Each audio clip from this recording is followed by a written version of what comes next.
Well, I'm now joined by Head of Emerging Markets Research at RBS, Timothy Ash. Thank you very much for speaking to us. So European governments, as we were saying, are set to endorse Estonia's bid to adopt the euro. What do you make of the timing of this development when the common currency is facing its greatest tests in its 11-year history? I think probably the Eurozone needs a bit of good news, right? And they need to show that the project is still alive. Estonia is a fairly low-risk scenario for the Eurozone. It's a very, very small economy.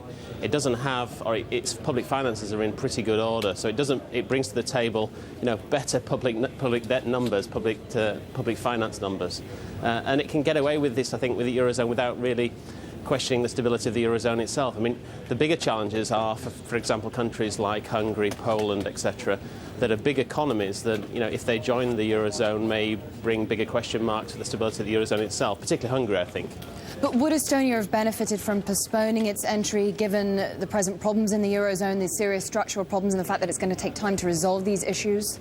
Well, there are mixed views there. I mean, the countries that joined early, Slovakia, Slovenia, seem to have resolved one of the fundamental problems of many countries outside the Eurozone, which is high levels of external debt. The focus at the moment is very much on public sector debt, but one of the bigger challenges for the region, emerging Europe, is high levels of external debt. Yeah. Now, once you join the single currency, obviously, a lot of those external liabilities become domestic liabilities, so you remove one key vulnerability. Now, we've had conflicting messages coming from Hungary's government. Its economy is in a grave situation, according to one government official. How would you describe the impact that's had on foreign bondholders? Well, obviously, the language used was not very appropriate. I think that's clear. They face a difficult situation. Clearly, they have, one of the highest public sector debt GDP ratios in emerging Europe, although it's on par with the average in Western Europe.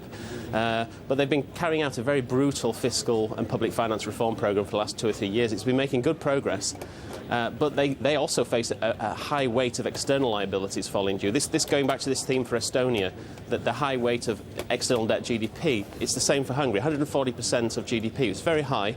Now, to cover that, they need to maintain confidence. They need to ultimately to generate growth. I mean, it's the same problem for Greece and many countries with public sector problems. I mean, you need to generate growth to overcome your sustainability problems in either public or external debt ratios.